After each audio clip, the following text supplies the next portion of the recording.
Okay, so we meet again for the last part of this lecture. So let us look at what is basically graphics card. Now, what uh, we talk about I call it quote and unquote soft copy elements when we talk about images. But we must also bear in mind, in order for the image to be best presented using any form of hardware, we also need physical hardware in order for us to get the best presentation of images by through a smartphone, a laptop, or a computer, or a desktop, even in using like LCD projector, or even your television at home, your LCD television, LED, so on and so forth. So graphics card, also known as video card, video adapter, display card, or display adapter, or graphics acceleration card, is an expansion card whose function is to generate and output images to a display. Sometimes graphics hardware is integrated on the motherboard. Yeah, so these are some of the popular brands like ATI, NVIDIA, and then display memory or video RAM, VRAM, for storing pixel attributes, and graphics controller for coordinating the activities of all other components of the card. Some has the capability of manipulating the image data. Yeah. All right. You do not need to know this in details. I think this is just a general knowledge for me to show with you so that you can understand how it functions. But for the purpose of our course, all you need to understand is, if let's say you have designed the best graphic, but then again, if you're using, a very old hardware, that cannot actually produce the best presentation of an image. If you're working with a company, this is the part that you need to weigh in your opinion by asking the company to change to a new software, perhaps. So this is basically how this general knowledge comes in handy whenever you have a conversation, for example, with your HOD, head of department, or perhaps, with your bosses, when they say that, hey, how come you have designed quite a good one on your computer, but when it comes out on my computer, it's not really that nice, the color is not, perhaps they're using, old computer where the graphic cards are very old and not up to date. So this is the part that you need to inform them. Although, you're just a language student before, but because of this general knowledge.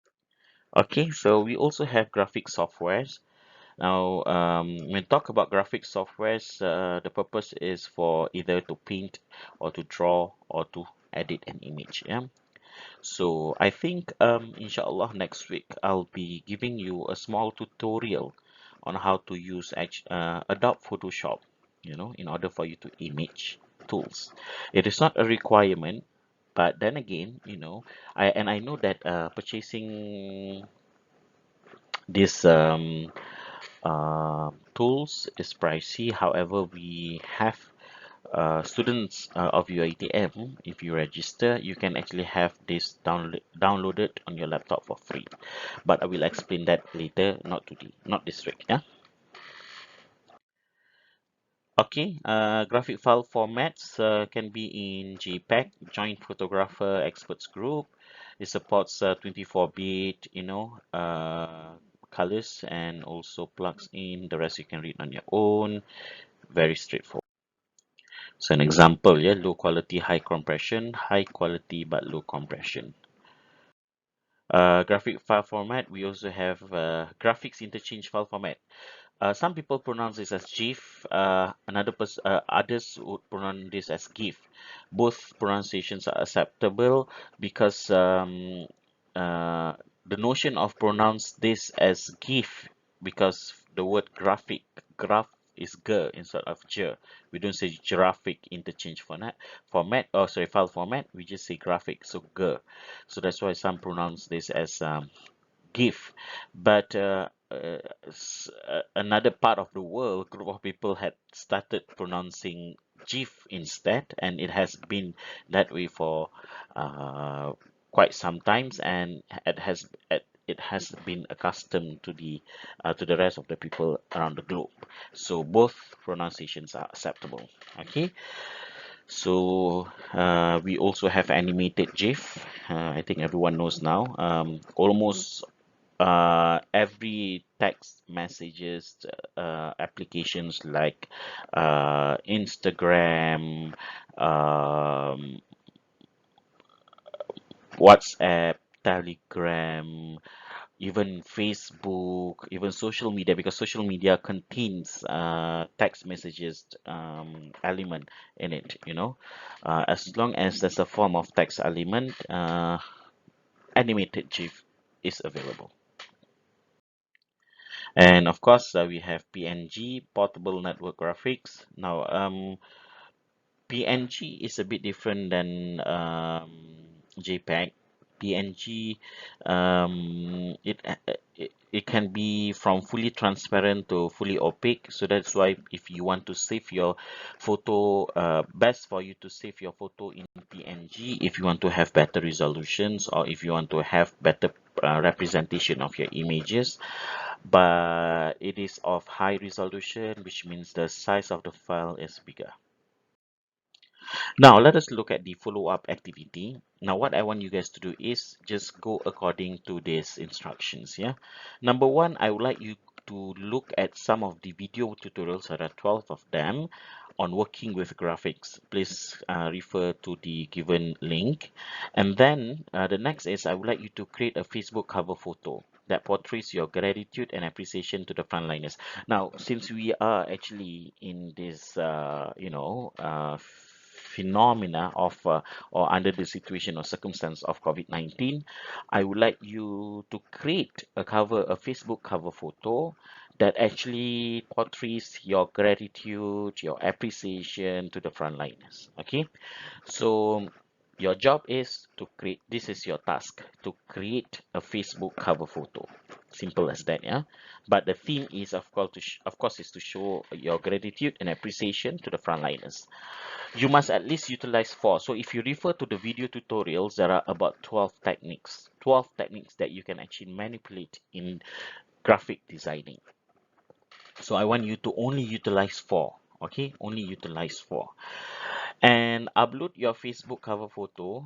If you can refer to the size of the Facebook cover photo at the given link. Now you upload it on your Facebook account. What if you don't have a Facebook account? Then you create one. It can be just a dummy Facebook account. Or what if you have a Facebook account but you want to keep your Facebook account private? You don't want me to know, or anyone else for that matter. It's okay. I'm not here to pry into your private life, yeah? But I just want you to utilize this and put up on your Facebook. I think you can still share. If you don't want me to add you on Facebook, you can still share your Facebook account or your Facebook link so that I can view the Facebook cover photo without having me to add you or to have the both of us as friends. But I'm very sad that you don't want me to be your friends on Facebook. But never mind, that's not the point of the whole story. Okay, and also once you have uploaded on your Facebook. So if let's say you want to keep things private, you don't want people to know where you are or about your Facebook life and whatnot, then you create a dummy account. If you don't have one, you create a dummy account. If you want to keep private, also create a dummy account. The purpose is for me not to get to know you, but just to see your ability to manipulate with the graphic techniques in order for you to come up with a good graphics. And since we are doing on for Facebook cover photo, then that's why we need to have a Facebook account. Yeah. So once you are done, your Facebook link, share it with us or with me at the given link. Basically, link number 6 will direct you back to um, Padlet.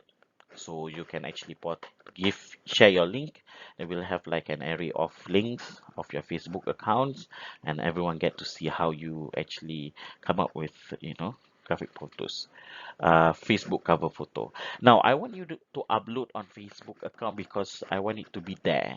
I don't want you to create one and then just give me in the form of JPEG or PNG. I don't want that way because I want it, although I just want to make sure that when you create something, it is uh, you know uh, how to say, yeah, it is able to be used for whatever the purpose is. For example, if I ask you to create a Facebook cover photo, then the end product can actually be a Facebook cover photo. All right, so that's why you need to go through the process. And since I have explained about this today, then you get, I guess you have until 28th of April 2020. All right, that is next week, Wednesday. Sorry, next week Tuesday. Until next week Tuesday. So have fun.